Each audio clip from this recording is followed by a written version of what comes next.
বিশ্ব ইজতেমায় আমরা দেখতে পাচ্ছি হিন্দু ধর্মের মানুষ মুড়ি ঘুগনি বিক্রি করছেন। আমরা দেখেছি 7 তারিখ ব্রিগেডে লক্ষ্য কণ্ঠে গীতাপাঠ হয়েছে, তখন শেখ রিজওয়ান নামের চিকেন প্যাটিস বিক্রেতাকে তার নাম শুনেই মারধর করা হয়। কিন্তু দেখুন বিশ্ব ইজতেমায় অন্য ধর্মের মানুষ শান্তিপূর্ণভাবে ব্যবসা করছেন।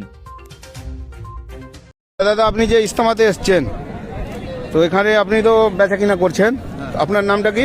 কার্তিক রায়। কার্তিক রায়। কার্তিক রায়। তো আপনি প্রথম ইজতেমার প্রথম দিন থেকে এখানে বেচা কিনা করছেন? না, আমি আজ 3 দিন করছি, শুক্র শনি, আজকে শনি রবি সোম।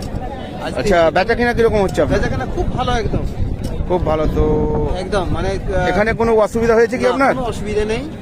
এখানে যে যা খাচ্ছে হয়তো ভুলে চলে যাচ্ছে, আবার এসে এখানে আবার পয়সা আমাকে দিয়ে যাচ্ছে, মানে কেউ পয়সা মারিনি, মারছে না, ভালো।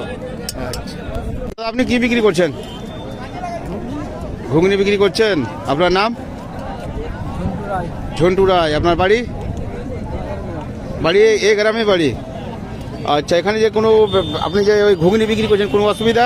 না না, কোনো অসুবিধা নেই। কোনো অসুবিধা নেই।